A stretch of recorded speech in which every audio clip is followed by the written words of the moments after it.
Pillar 5, the improvement of trauma care systems. We have in many countries very deficient trauma care systems. In some countries, no trauma care system at all. And there also we can do much to improve the response to crashes and save lives. As an international rule, if you give first aid at the first 10 minutes of an accident, you can save life by more than 60 to 70%. So it's a matter of great concern. We must try to save lives after an accident. A lot of people bleed to death on the road. A lot of people become permanently disabled because aid is not given on time. And that's how we put these structures every 30 kilometers, which means from one traffic aid center, no site of accident is more than 15 kilometers away. And so generally in 5 to 7 minutes, assistance is reaching after an accident. The crane is reaching there, the ambulance is reaching there, first aid is provided, the accidented vehicle is shifted to a side, and that has saved a lot of lives. Road traffic accident is a forgotten epidemic in this region and this country in particular, because it does account, as we said, for 65% of those who are injured. And we have spent a lot of time in the developing world on the infectious diseases. We have improved it to some level, but if we continue to just concentrate on the infectious disease side, then we may be losing the battle in the end, because we shall bring forth healthy children by improving their infant mortality rate and childhood diseases, only to lose them to road traffic accident.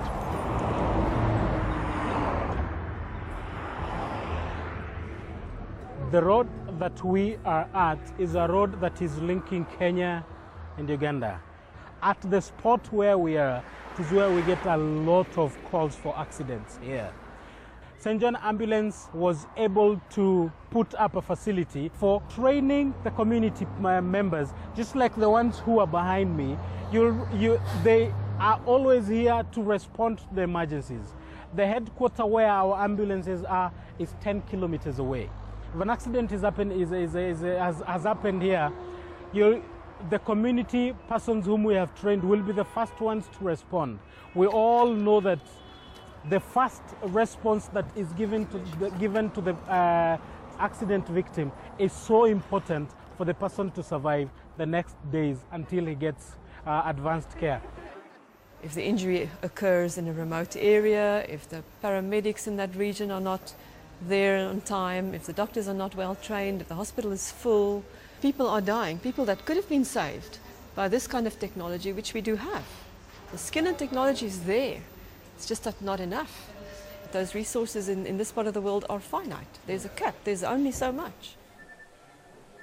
Our backlog of road traffic accident victims is really enormous. In a district hospital, a surgical ward, about 80% of those who are in those wards are due to road traffic accident.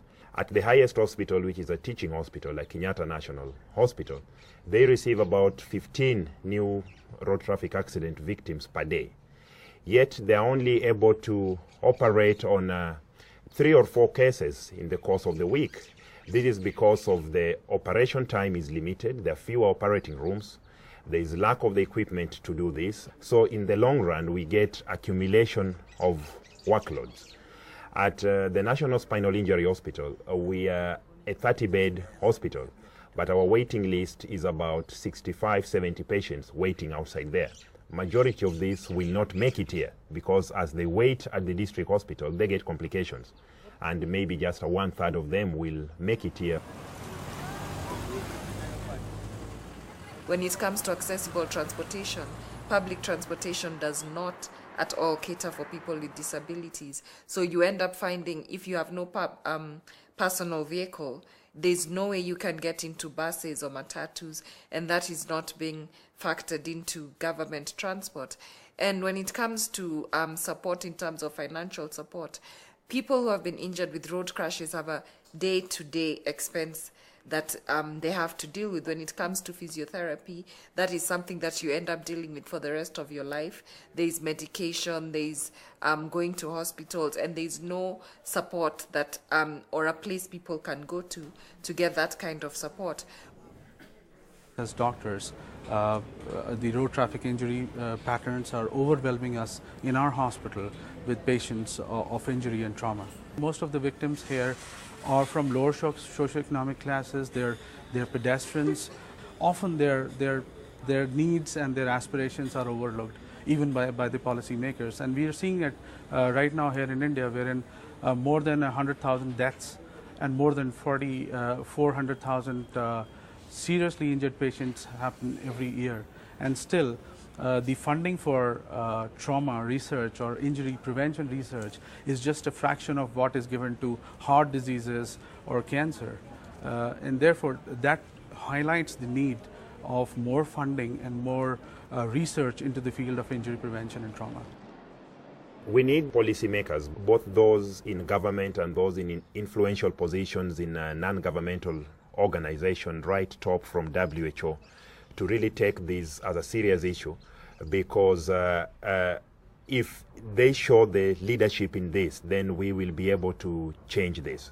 It's a bigger problem that no single individual will be able to change. So it's a collective responsibility to see that if we are able to offer the right services right from the roadside to the rehabilitation stage, then we can have productive members of society.